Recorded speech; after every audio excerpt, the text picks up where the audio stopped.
Salut, c'est Papa Manga. Cette semaine, j'ai décidé de faire un top adapté à l'univers de Détective Conan, en vous proposant 7 morts horribles que l'on a pu voir dans la série. Gosho Aoyama ne manque pas d'imagination et il a su rendre plusieurs meurtres iconiques. Alors je me suis dit que ça serait intéressant de vous expliquer quels sont les pires selon moi. Mais avant de commencer, n'oubliez pas de vous abonner si ce n'est pas déjà fait et de me laisser un petit pouce bleu, ça me soutient énormément. Venez aussi partager dans les commentaires quelle serait selon vous la pire façon de mourir assassiné. Numéro 7, la décapitation. Alors je pense que vous devez être très surpris, mais oui, la décapitation n'arrive qu'en dernière position de ce top. Et pourquoi, me direz-vous ? Eh bien j'ai conscience que le fait de se faire arracher la tête, ça vous renvoie forcément quelque chose de très brutal et d'horrible. En plus, avec l'histoire que nous avons avec la guillotine en France, forcément on est très sensible à l'idée de garder notre tête sur nos épaules. Pourtant, c'est une mort certes sanglante, mais très directe, puisque les connexions nerveuses sont rapidement coupées, et même si la douleur doit être présente au moment où cela arrive, le cerveau n'étant plus relié au corps, tout s'éteint très vite. D'autant plus que les quelques décapitations que l'on a pu voir dans la série ont justement été faites d'un seul coup. Il y en a une dans le premier chapitre avec le petit ami qui se fait sauter la tête avec des fils de piano accrochés sur les rails d'un grand 8 et une seconde lors de l'affaire de l'homme aux bandelettes dont je vous ai récemment parlé et où Shikako se fait couper la tête d'un coup de hache. Et sans plus attendre, il est temps de vous présenter une façon de mourir bien plus douloureuse. Numéro 6, la mort par empoisonnement. Imaginez-vous, vous êtes à table, vous passez un super moment entre amis ou en famille, vous vivez tout simplement votre meilleure vie. Et là tout à coup ça ne va pas très bien, vous avez mal au ventre, vous commencez à vomir des litres de sang et vous sentez votre estomac qui vous donne l'impression de fondre, en plus de vous donner d'atroces douleurs. Pire que la fois où vous avez été constipé pendant 30 jours. Vous ne comprenez pas ce qu'il se passe et si vous avez de la nourriture dans la bouche, vous vous étouffez, voire vous vous noyez un peu si vous avez de l'eau. Bref, vous ne comprenez rien mais vous avez le temps de vous voir partir avant de succomber sans aucun échappatoire possible. Je pense que les empoisonnements les plus célèbres sont ceux du début de la série car certains avaient conscience de se faire empoisonner mais acceptaient leur sort, le plus souvent avec du cyanure. On peut citer le chanteur dans le volume 5 par exemple. Si je ne place cette terrible façon de mourir qu'à la 6ème position, c'est parce qu'elle a été présentée comme étant plutôt rapide dans la série, mais ce n'est pas le cas de la suivante. Numéro 5, la mort par strangulation. Voilà notre petit classico du manga et de l'anime. Que ce soit un suicide ou un meurtre, on ne compte plus le nombre d'apparitions de la fameuse cordelette dans la série. Croyez-moi, personne ne veut finir de cette manière. Si la personne est pendue avec une grosse chute, ses cervicales sont rompues, il y a un arrachement de la moelle épinière supérieure, ce qui fait qu'elle tombe inconsciente. Comme ça arrive une fois sur deux, c'est pour ça qu'elle reste aussi haute dans mon classement. Par contre, si la pendaison se fait par strangulation, c'est-à-dire d'une petite hauteur en se suspendant dans le vide, ou bien en se faisant étrangler, là c'est horrible. On a le temps de se voir partir, d'étouffer, de sentir le sang monter sans qu'il puisse atteindre le cerveau, un sort peu enviable. Ici, je ne vais pas vous donner d'exemple parce qu'il y en a tellement que ce n'est pas la peine de le faire.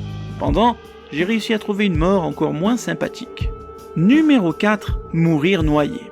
On a tous bu la tasse quand on était petit à la plage ou bien en buvant de travers, et on va se mettre d'accord, c'est tout simplement une des pires expériences possibles. Tu pleures, tu tousses, tu as un peu d'eau dans les poumons, ça te sort par le nez, bref, c'est un mauvais souvenir. Eh bien, imaginez ne pas avoir le choix et de n'inspirer que de l'eau. Contrairement à une corde autour du cou, l'eau est insaisissable. Vous respirez désespérément pour avoir de l'air, mais tout ce que vous pouvez faire, c'est remplir inéluctablement vos poumons d'eau et sentir la vie vous quitter tout doucement. Vous voyez flou, vous convulsez et vous partez. Il y a eu plusieurs noyés dans la série, mais cela a commencé avec la première mort de la sonate au clair de lune. Alors là, on va atteindre la 3e marche du podium, avec un meurtre auquel vous ne vous attendez sûrement pas. Je vous demande d'accueillir la mort par la soif.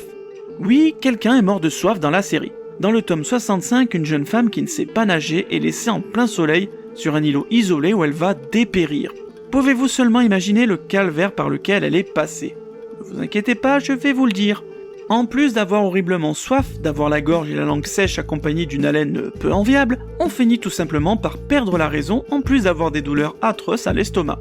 Et ce n'est qu'après de longues heures d'agonie que l'on peut avoir la chance de tomber dans le coma si le cœur ou le cerveau ne lâche pas avant. Comme Gosho Aoyama est un sadique, il a réussi à aller encore plus loin.